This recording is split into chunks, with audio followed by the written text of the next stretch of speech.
thank you for joining the Go Queen Brand podcast, the Q Chat. So today, and I want to make sure I read off all these great things about you. I have this awesome singer, Nubia Soul Goddess. She's a music artist, a songwriter, a best-selling author. She slangs harmonies, hooks, and books. So thank you so much for joining me today. How are you doing? I'm good. How are you? I'm doing great. I'm happy that we can chat. So like I said, you got a nice little roster going. So just give me a breakdown. Like first of all, where are you from? I am originally from Macon, Georgia, so I am a Okay. peach. Okay. I have been in Atlanta 19, 20 years. Okay. Um, I've lived in Charlotte for about a year, but I came back to Atlanta. So who knows where the Okay. wind may blow me next? Okay. Just Okay. home for now. Okay. And how long have you been singing? Where have you just naturally been all in front of a mic singing since you were a child? I wouldn't say since I was a child. I was singing in the church choir, of course. A lot of people start out in church. Mm-hmm. But I think I was about 12 singing in the church choir, but I've always been involved in music somehow, Okay. whether it was taking Okay. piano lessons or being in the school band. I've always been in music somehow. Okay, nice, nice, nice. So, when did you decide to, make this, your thing, like, because I know some people, like, when did you make the hobby the purpose? How did you do that shift where, okay, like, this is you, like, you are an official bona fide singer? Um, I don't think I ever really looked at it as a hobby. It Mm-hmm, was mm-hmm, it was just it was conversation, honestly, mm-hmm, between myself and my godfather. Um, mm-hmm, he sings as well. Um, he's here in Atlanta, mm-hmm. and he released an EP. This was Okay. 2006, Mm-hmm. and I had not been doing anything musically from 2001 until 2006. I was just working a regular job, just just doing, what you do, to Mm-hmm. maintain. But everybody knew like she can sing Right, right. because that's all I used to do at work at my desk. Just you, you've been in the corner and you hear me singing like that's all I used to do. And he released his EP, and I was listening to it, and I called him because like my mind just blew up with all these thoughts, all these words. I was like, oh my God, like I got all these ideas, all these thoughts. And he was like, you need to write. Mm-hmm. I was like, what are you talking about? He was like, you need to write. When you feel like this, you need to write. And he was like, honestly, he called me by my legal name, which I don't use much of, but it's Christina. He was like, honestly, Christina, I'm gonna say something that ain't nobody said to you yet. You need to start working on your music. You haven't been doing anything. Like it's in you. It's not something Mm-hmm. that you can just ignore. And I was like, okay, where do I start? He's like, just Yeah. write. Write whatever you think. Write whatever you feel. Just write. And he said, I tell you what. He's like, I'm gonna go to Apache Cafe. Like, he's like, I give you 2 weeks. Figure out a song you want to sing, and we'll go to Apache Cafe. They have an open mic, and we'll go and you can, get on the mic and do something. And I was like, okay, but I was nervous as hell. I was like, Oh. I don't know what to say to these people. Mm-hmm. And I decided to sing Curtis Mayfield's The Makings of You, but it was Ooh. Angie Stone's rendition. Oh. So that Wednesday night came because they do it on Wednesday nights. And I'm thinking, this is gonna be fine. I'll get to see some other people do some things, and I probably won't even get called because he was like, you gotta sign in, and they call your name, but it'd be a lot of people, so it might be a minute before you get called, or you might not get called at all. So if you don't get called, we'll go back. Mm-hmm. I was like, I ain't gonna get called. I ain't gonna, cause this is my nerves speaking. Like I'm nervous because I've never Right. done anything solo. I've always been with a group. Right. The only thing I had done solo was playing piano. Like I could do that. I'm playing the piano. Like I don't need a group for that. But singing in Mm-hmm. the choir, being in the band, I always had a group of people with me, somebody to lean on, somebody like to be with me. So I had that comfort. If you talking about getting in front of people by myself, I was like, I don't think I'm gonna be able to do it. So I was Mm. like, this gonna be cool. I'm gonna get all my nerves out and we're gonna come back again because they ain't gonna call my name. They called my name second. I was the second person they called. I was like, Wow. really? Like, did you set this up? Mm-hmm. Mm-hmm. And he was like, go on, Christina, you got it, you got it, you got it. I was like, Lord mercy. I was like, okay. And I was like, y'all, this is my first time. Like, I am so nervous. And the crowd was cool. It was calm. And I started singing. Mm-hmm. And before I finished, the whole restaurant was singing with me. Oh, wow. And we sung I sung us into a free table because if anybody knows, a table is $25 at Apache. You just can't walk in and sit down. You got to reserve it and pay for it. So Right. I was able to sing us into a table like a couple gave up their table. A pregnant woman and her husband gave up their table for me and my godfather because they were so impressed. And I was like, oh my God, I can't believe I did that. And that's how I started. Like I met and married my second ex-husband Mm-hmm. a few months later. He was also musically inclined, so he knew a little bit more than I did, Mm-hmm. and that's how I got started. I've been serious since day one. It's never been, oh, I just do this for fun sometimes. Like, no, it's always been an end goal in mind. Right. And how many years ago was that? Woo, what, 14? Oh, wow. Okay. But Okay. I didn't like really step out Mm-hmm. until maybe 2013. Okay. So during that time, I spent a lot of time in studios recording. Um, I might have went to a couple of open mics, but really I was just dealing with life, Mm-hmm. married life, parenting, living, just life. Mm. But I really stepped out in 2013. Excuse me.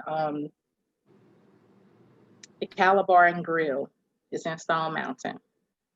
I went and did a couple of open mics there. And then I told the guy I was seeing, because I wasn't married anymore, I told the guy I was seeing, I was like, I want a band. I Mm. don't like singing on top of a track. That's not how I grew up. I grew up with live instrumentation.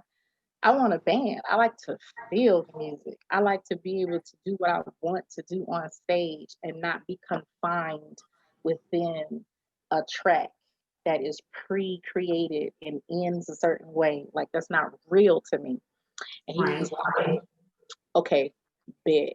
My little brother's in the band. I got you. We're gonna go talk to the band. So 2013, 2014, I was hitting the stage with a band. Oh, wow. So are Mhm. you still with that band? No, they've changed throughout the years for a number of reasons. People lives change, their goals Right. change. Um, that's just a part of it, you know. Mm-hmm. Some people, they last longer than others, and that's a part of it. Now I know you mentioned that you are musically inclined with instruments. So you said you played the piano. How long have you been playing the piano? Do you play any other instruments? I started taking classical piano lessons when I was like 8, 9, for like 2, 3 years. Um, I have not physically played in such a long time. It's Okay. embarrassing. It's okay. It's okay. But I'm gonna get back into it because it's still there. Um, Right. I still recognize notes, chords, especially listening to songs. I can recognize chords from different songs that go together to merge songs together for arranging. Um, so I still have that basic knowledge. Mm-hmm. Um, but when I was in school playing in the band, I was a percussionist, so I could So play you every drum drum. play it. Yeah, I could play every drum out there. I could play the xylophone, um, timpani. What else? The chimes. I could play it all and marched with it. So that was different for Have you that time ever period. Yeah, that was different. have you ever been in a band and been like one of the musicians as opposed to not actually singing? Have you ever like, No, so no. so when you were growing up, who were your influences though? Like if you had to look back on just like your style of music now, and if you noticed some elements that were thrown in and some influences that you had just growing up, like who would you say were some of the artists that influenced your musical style? The first artist that I remembered and that I absolutely fell in love with was Prince. Mm-hmm, mm-hmm. I have an older sister. She's 11 years older. And I can remember her having a record player, and she had a couple of his albums, and she would play it. This was before I started piano lessons. That was like the first conscious awareness of, wait a minute, who's that? That's Prince. Okay, I know who that is. I'm never gonna forget that. And then just being in church, like a lot of gospel. Mm-hmm. Um, but I had a pastor who used to be a musician, so he sung a lot of blues in church. Okay. So that resonated with me. Um, the bluesy part. Mm-hmm. Okay. Okay. um, but listening to TV, because I had the kind of mother who was like, "You're not gonna listen to that blues in my house. We're gonna listen to gospel music." Right, right. Bless her heart. She thought she was, raising me up right. She did what she thought was best. But I would still listen to other music. So I would listen to the radio. Um, I think Lauryn Hill was out during that time, or was just coming out with like the Fugees, Mm-hmm. Angie Stone. Um, I loved a lot of older music, songs made Mm-hmm. like in the 50s and the 60s. I love James Brown. Um, I don't think Jill Scott. Jill Scott may have just been coming out at that time. Um, Erica Badu, Aretha Franklin, Earth, Wind, and Fire was my favorite because that's like all we played in band, like Earth, Wind, and Fire. Right, right. So Bands love playing Earth, Wind, and Fire. yeah, so that was a lot of my influence. Those people. What was so when you sing now? Okay, so like that's a pretty good range. Earth, Wind, and Fire, Angie Stone, of course, Prince. So out of those people, and of course Prince was like an extreme songwriter, like the ultimate as far as songwriting. Who do you think, as far as those artists, who do you think influenced you in your songwriting? Because to me, songwriting is a gift that not everyone has. It's one thing to sing, but to be able to actually write and to produce some nice lyrics. So what artists have influenced you as far as your songwriting? Those same artists or some different ones? I would say the same. Okay, okay, I would okay. say the same. Just looking at how my life has transitioned over the years, um, pulling elements from each of those, it it would be the same. Okay. Especially the topics and yeah, arrangements. Yeah. Mm-hmm. So, what do you think is like your favorite thing to sing about? Like, of course, we talk about women's empowerment, and I feel one thing about empowerment is just embracing ourselves sexually, embracing our bodies, being confident about ourselves. Of course, typical love songs, and a lot of us we like the artists that sing about the up and downs too. So, like, what would That's you me. think are like? What are you? So, all of the above, you would say? That's me. I talk a lot about love, Mm-hmm. but it's not just I love you, you love me, I kiss you, you get and it's my life is in those records. Mm-hmm. My life is absolutely in those songs.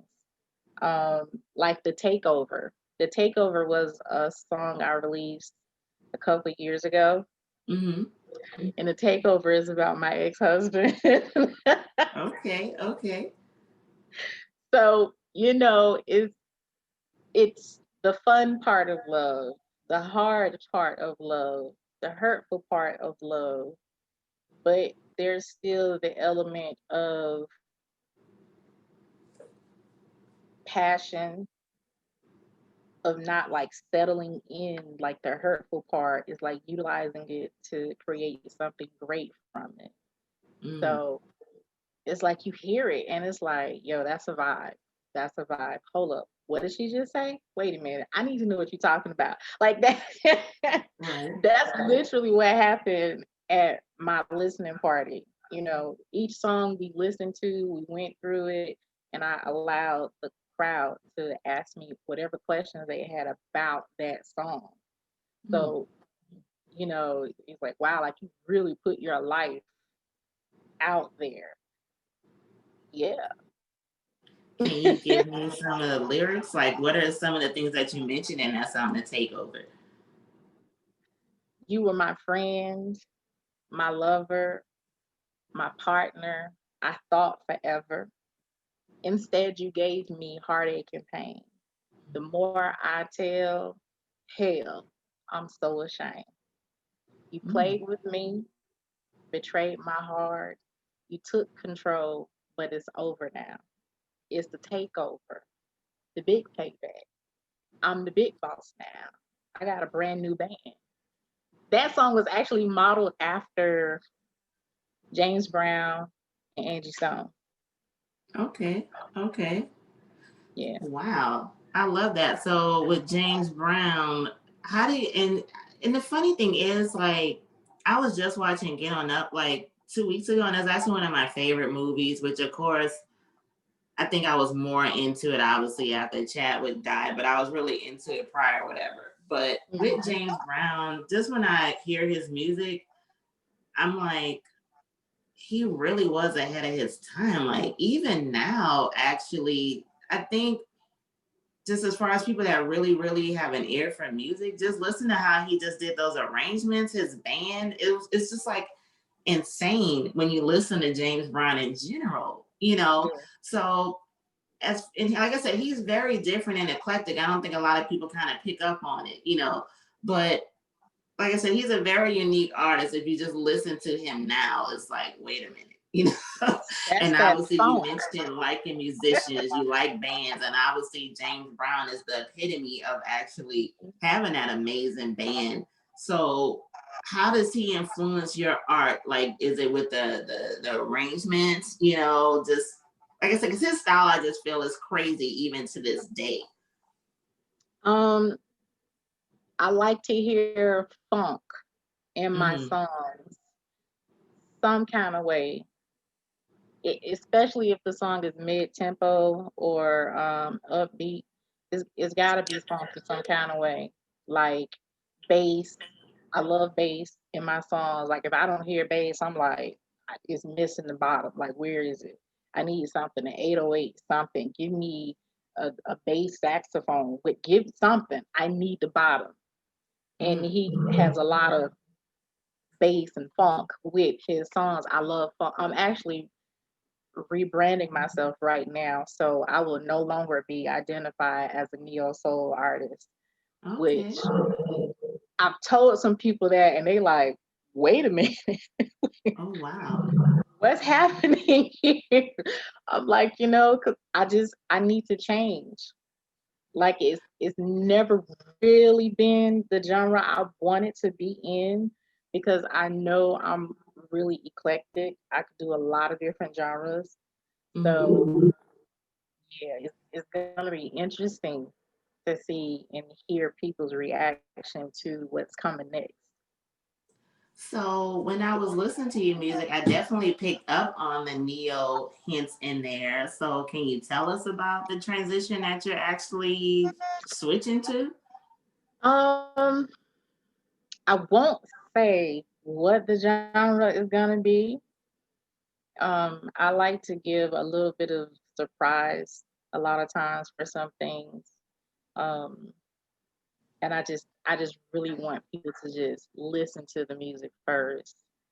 But because I listen to everything, you know, you might hear a little country, you might hear a little pop, you might hear some rock, but you're still gonna hear that soul because that's just embedded in me.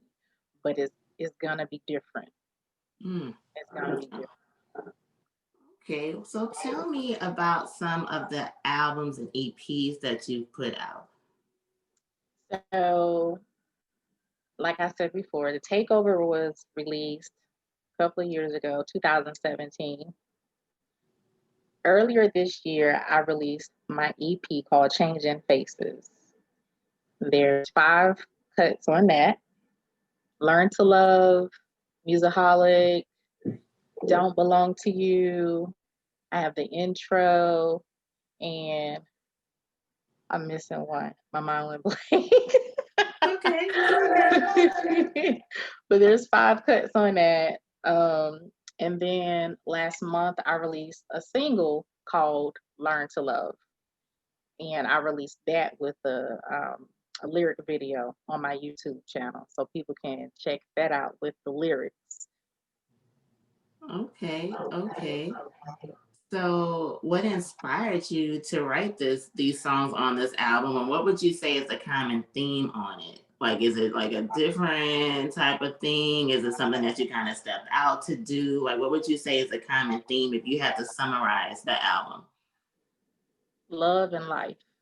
Mm, okay, okay. Love and life. So, with your music, obviously, and you seem like a real confident sister. So, with your music, how do you feel that your artistry influences other women, like to empower them and just to make them comfortable? Like, and like, so how do you think your music touches women in particular? Not to be ashamed of what they go through. Tell your story. You don't know who it can inspire. You don't know who it can help, who it can save, who it can rebuild. Um, Utilizing your pain as your purpose can be beautiful. There's a healing that goes on that you don't even see in the beginning when you first begin that type of journey, and it creates a whole world that a lot of times you don't even see in the beginning, but it's on the journey that you recognize, like, whoa, wait a minute, like look at all this stuff that has happened since I did this, or I put this out to the public, or I made people aware of this. A lot of times we sit on our talents Mm, out of fear of other people's thoughts, feelings, what they're gonna say, our family. Like for the longest, my mom was like, "Why didn't you sing gospel?" I was like, "I mhm. don't want to sing gospel." So Yeah. it, you know, your family. If you're close to your family, sometimes they can hinder you. Oh You yeah. know, family can hinder you. It's not always easy peasy just because they're family. Oh Um, no. but you have to be able to stand on your own. You have to be able to be comfortable with who and what you are, where you would like to head in your life. And I feel like my music and my books do that for women. Because That's whenever I amazing. tell parts of my story, they like, whoa, like that's where that comes from. Hmm. Like you Hmm. went through that. Like, yes, that's me. That's really an extension of me for real. This is not doing something cute just for looks and likes to be like a star. Like, no, like this is all purposeful. So definitely I know the music helps people to look at life in a different way. Um, and to evaluate their relationships with people, not just romantically, but just in general. You know, I wrote a And song I'm about a glad you couple of said that. jobs I was on. I mean, you know, everybody has their way of relieving stress and dealing with stuff, and mine is just music and books Hmm. and a couple other things. But you know, But you know, one thing that I'm glad that you said, and I've said this a lot of times on just past episodes, a lot of people do sleep on their talents and gifts because I think sometimes, I don't want to say necessarily we take it for granted, but we just don't realize how unique and special our talents are.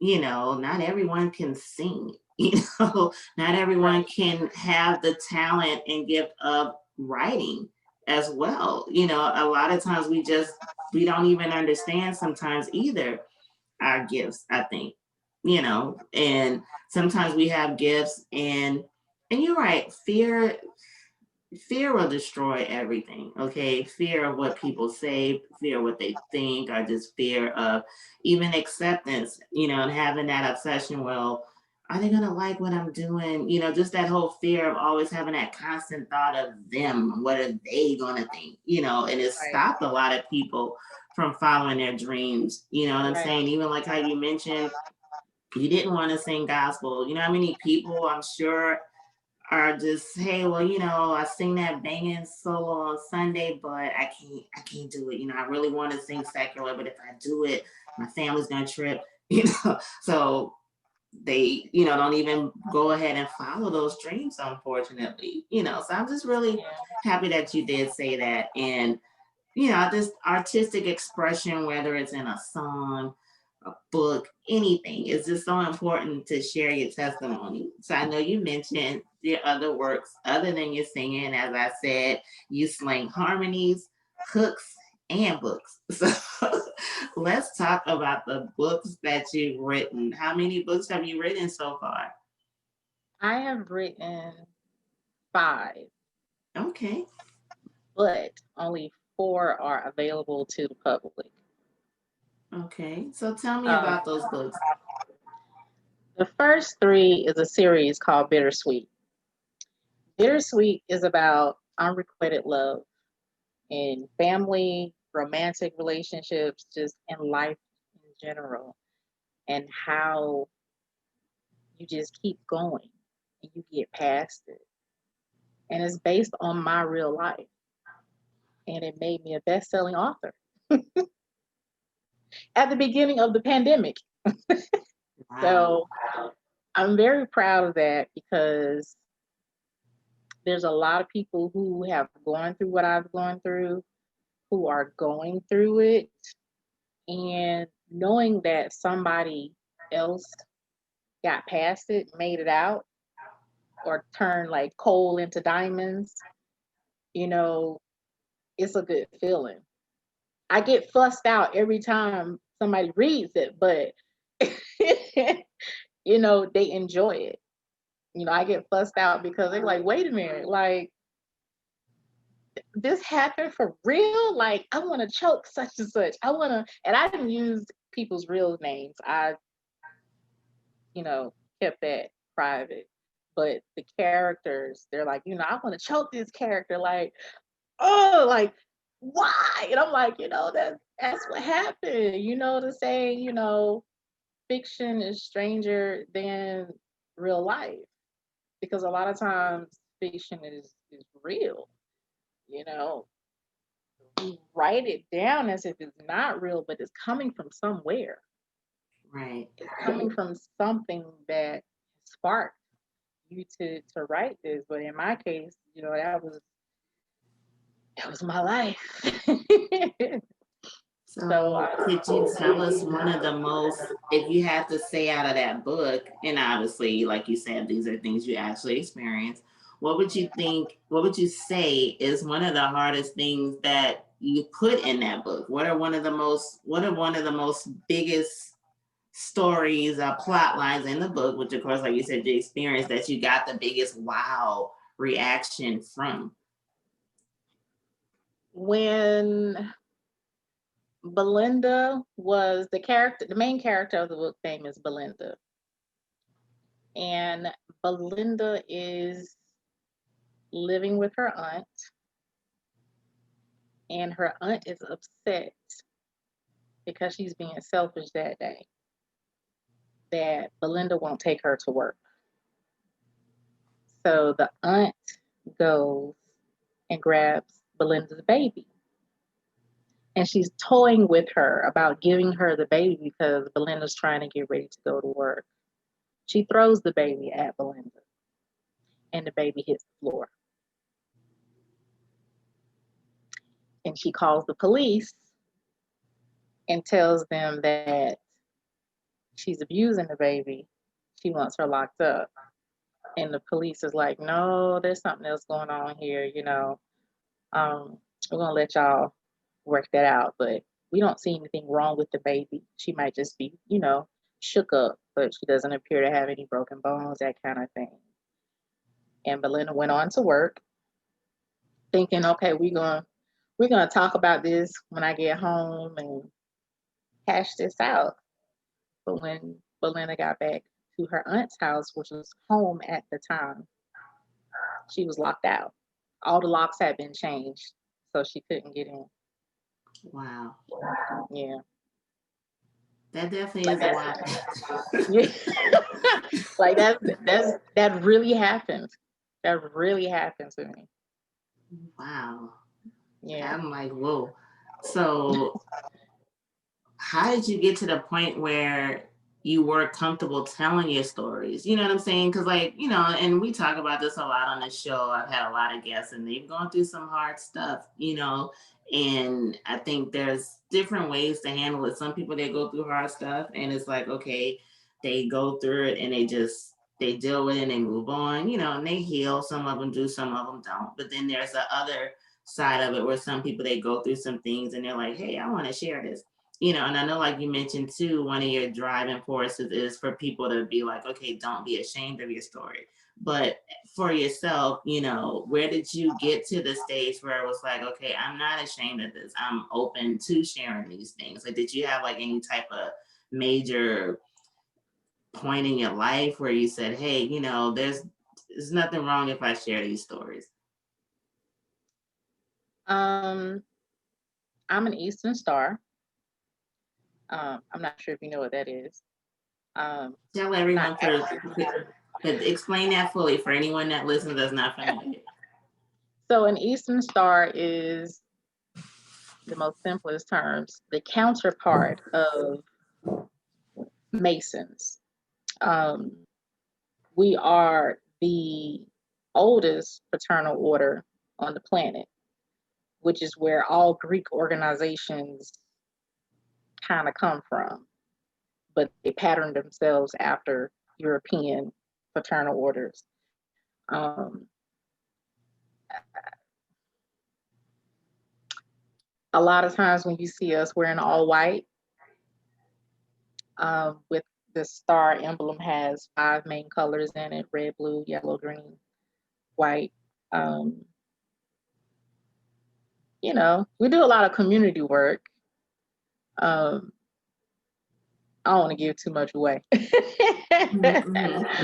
But we're like the movers and shakers in the world. A lot of times when you see certain people and you be like, there's something really like special about that person.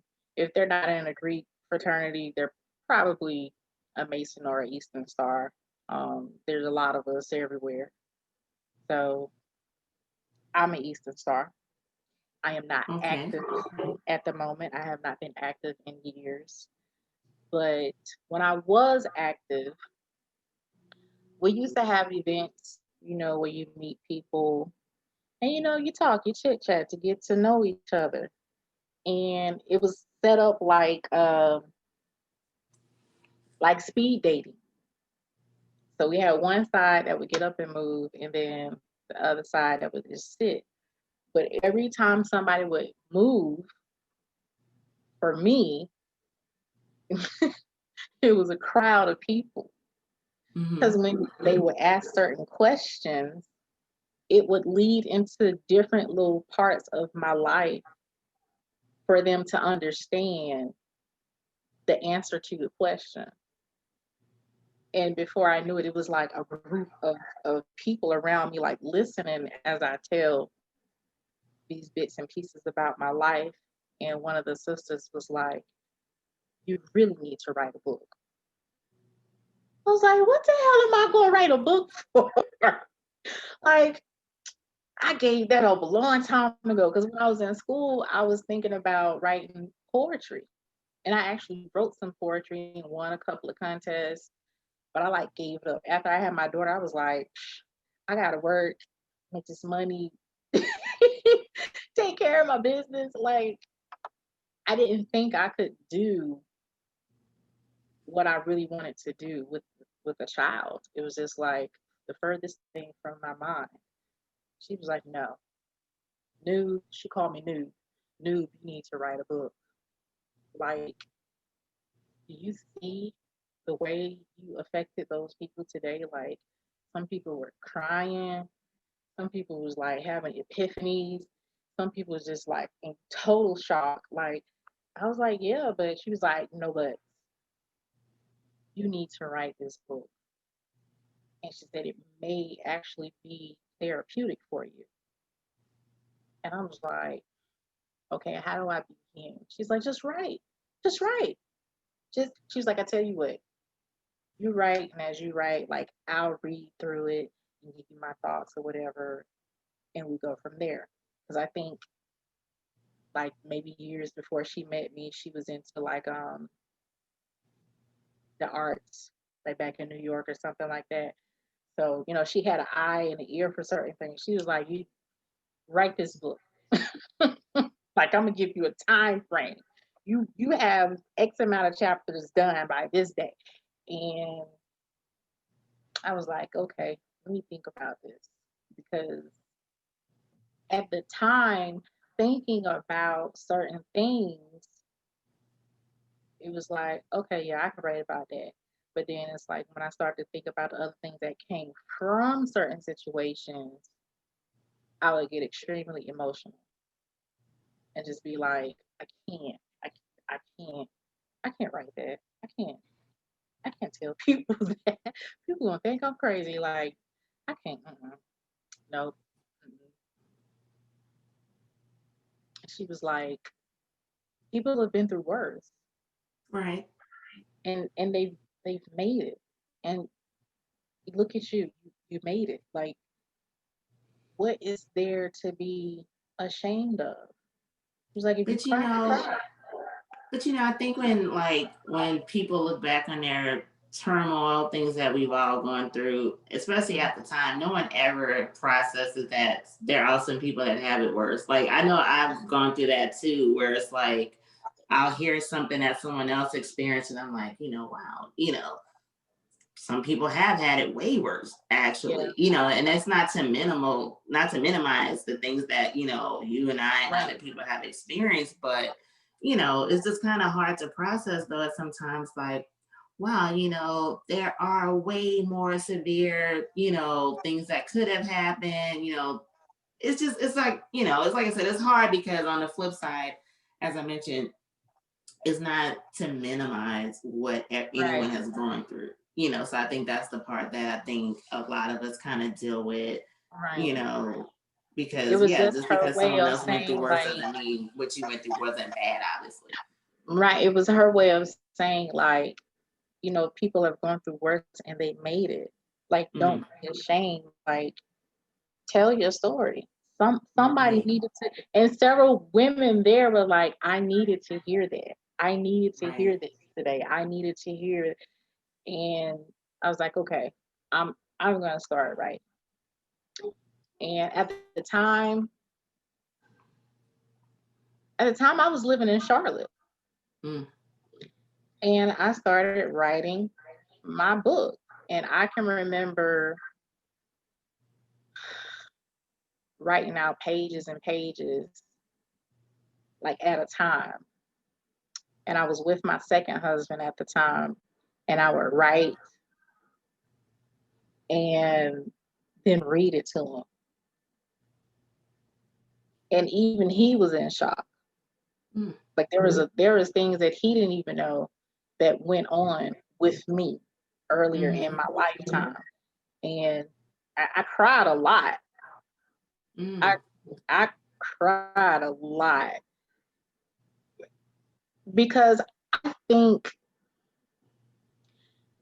that because women are expected to do so much, a lot of times when things happen to us that's really traumatic, we don't get the chance to process and unpack it. right, It's kind of like, okay, this happened. Okay, this got to be done. Okay, I ain't got time to, I got to do this.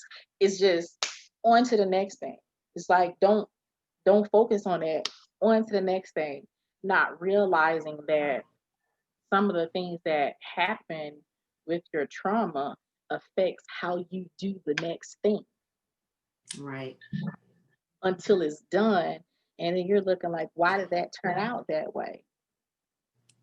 And for some people, they figure out, oh, it's because I went through this and I didn't deal with that properly first. Now I got to go back and do this again the right way. You know, so I know a lot of things that happened in my life happened the way it happened because I didn't get to unpack it. mm, I just kept moving on with life. It was like, okay, this has to be done. Bills got to be paid. Baby needs shoes. Baby need clothes. Baby needs school supplies. Husband want this. Husband need. It was just like move on. But right in that book, I had to actually sit down and look at those words and own it. right. I had to own it, and it was hard. Mm-hmm. I think I finished that book. Well, the first book, because it's a three-part book, it's a three-part series. I think I finished that first book in a couple of months, Mm-hmm. but I sat on it for like almost a year before I published it Wow. because I was afraid. Mm, I was like, wow. ooh, if I put this out, if I put this out, I was like, I gotta put this out under a pen name. Like I can't put this out under my name because that fear, people gonna think something like I'm crazy or I just had all these limiting, debilitating thoughts. Yeah. And By the time I moved back to Atlanta, I spoke to that particular sister again, and she was like, I just went back over your book again. So when you putting this out? Because it's been X amount of months. What do you need? What do you not know that you think is gonna stop you from putting this book out? Like, what do you do? I was like, okay, fine. So I put it out. Like I put it out with no marketing, no promo, just like it's out. Like I did it. Like it's over there. Like I'm done. I don't want to touch it no more. Right. And I know a lot of that was because I was still ashamed. Mm. I still had a lot of fear because it's like if I tell people I put this book out, they're gonna ask questions and I have to explain this. I wasn't ready for that. Right. But then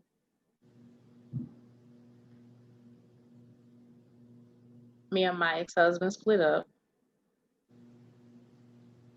and I started to see someone new. He read the book and he cried. Mm. Wow. He cried. He said, I'm crying for you Mm. because I always knew that you were special. Like we had been friends for years before we started to date. He's like, I always knew you were special. Like you're an amazing artist. He said, but reading this book, reading your story, like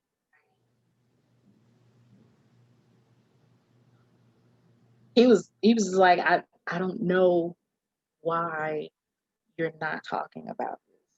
He's like, do you know how many women like my book was all bent up? Like he really read my book. It was Mm. he was like, look, we're gonna do um a book party and have people come, and it was small. It was a small turnout, but still, like he helped me put that together. Like he believed in my message and my purpose, and felt like it was very necessary for more people to know about it. That was like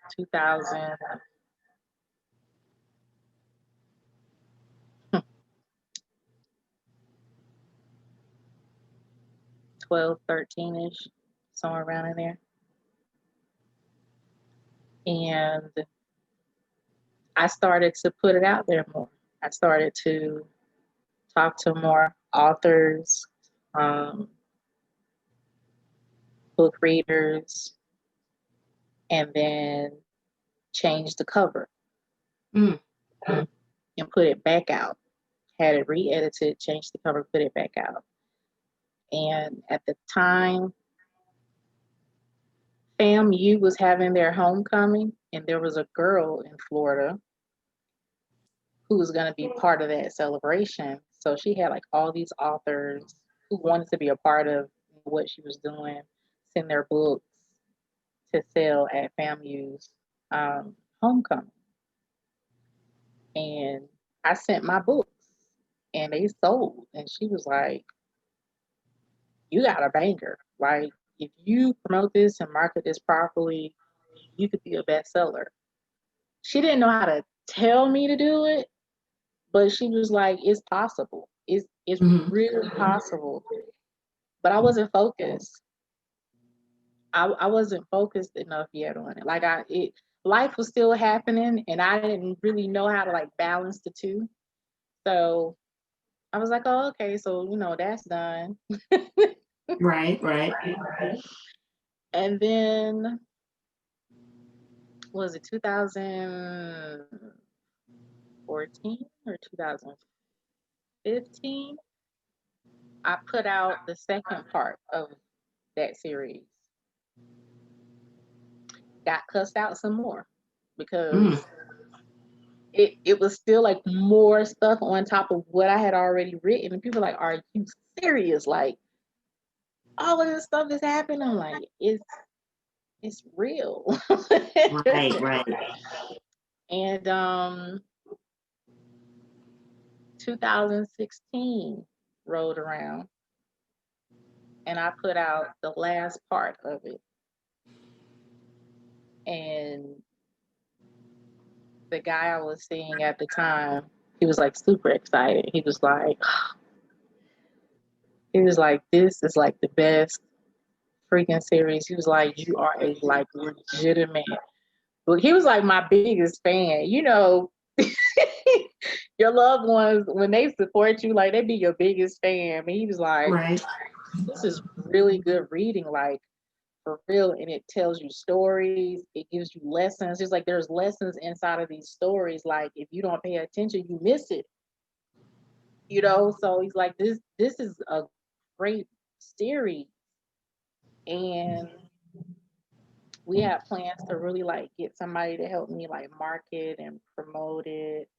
Um, but it didn't happen that year because he was killed. Mm.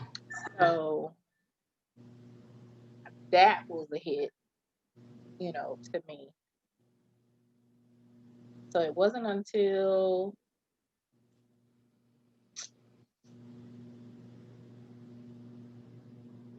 I want to say late last year. Yeah, late last year. I took the time to really like dig into marketing the books. Mm-hmm. And mind you, like I'm simultaneously writing other books at the same time. Like I'm not just, you know, dealing with life and not doing anything else. Like my Google Drive is horrendous. There's like 100 storylines in it, and there's a Mm-hmm. folder for each one. So there's a lot more books coming. Um, they are not all based on my life though. But so if But someone who never met you asks you like what's your biggest passion, if you had to choose between writing and singing, which one would you choose? Let's say you had to choose. um Red pill or blue pill, like.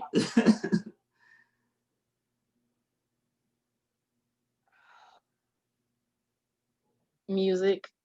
Okay. So now that we're back to music, though, so like I said, I did want to put you on the hot seat. So if you could sing a lyric and you could choose whatever song, it could either be one of your songs or one of the songs from your influencers. But if you can grace the podcast before we end with a final question, if you can, throw in some lyrics for us, bless the show. I'm gonna do a little bit of Learn to Love. Okay. That's on my EP. It's everywhere.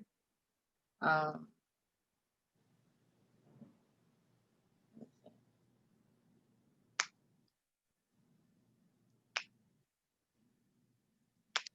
have you ever had the that kind of love? Have you ever had the that kind of love to make your brain cells grow, to make you so low, to change your energy flow of how the universe goes. All the world needs love. The world just needs love. Learn to love. I love that. That's beautiful. And that fits in a theme. So, like, I actually have a guest that I'm going to be recording with soon. She's been on the show before, and that's actually the name of her book. It's like Live, Learn, Love. So that's perfect. So, as I told you before we started recording, I have been ending every single episode asking my beautiful guests like yourself to round out for people that are listening. How do you define a queen? Ooh. I know a lot of people might not like my answer, but a queen is circumstantial. Mm. I prefer a goddess. A goddess is immortal. And I know people probably be like, why would you say such a thing? I mean, that is the reality for me. Like when you look at queens throughout history, it's it's because they were like heir to the throne or they married the king, they became a queen. But a goddess is like, you born a god, you born a goddess. Like nothing can take that away from you. You know, you create, you give birth to things, you manipulate things. You can break things down and rebuild it. And some people may feel like, a queen can do the same thing, but like I said, to me, a queen is circumstantial. A goddess is Mhm. immortal, you know. And it's nothing against those who call themselves queen. Like people call me queen. I don't, you know, knock them and nothing. I accept it because I understand it's coming from a good place. Mhm. But, you know, it's a woman who is constantly learning herself, building herself, rebuilding herself, expanding herself, healing herself and others in ways that is almost divine. Mm. That's my definition.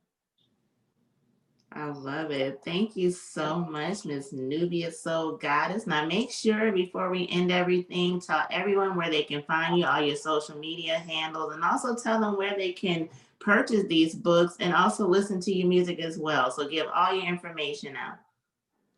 You can find me on Facebook, Nubia Soul Goddess. You can find me on Twitter. Oh, excuse me. You can find me on Twitter. You can find me on Instagram. You can find me on TikTok.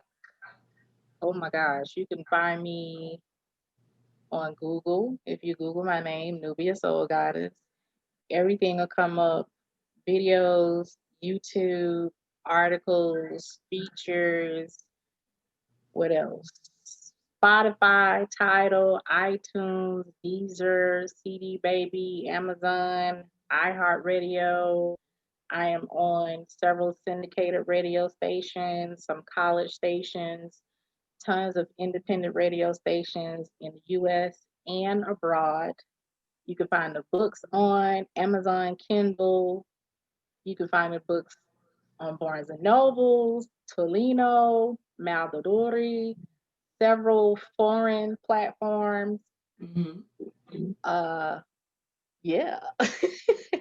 Okay, perfect. And don't worry, when I publish everything, I'll make sure to have all the links on the YouTube, obviously, because for the audio, when people listen to this on the audio, the video will also be on YouTube and vice versa. For people who tune in and watch this on YouTube, I'll also have the audio on all streaming platforms. So thank you so much. And like I said, I'll definitely be following you more often so I can get more updates on these amazing works that you're doing. I mean, the books, the music, everything. Like I said, I was listening to everything before we logged in, and you're amazing. You're an amazing woman. You're a bad one. So I Thank love your you. music, and I also will be tuned in because I'm interested to hear this new chapter that you're going to be stepping in with the music. So we'll definitely be tuning in for that too. Thank you so much for having me. It's fun. It's been fun. Thank you so much. And for everyone that is watching or listening, thank you guys for joining the Go Queen Brand podcast, the Q Chat, and make sure you guys go love yourself. Thank you. Bye.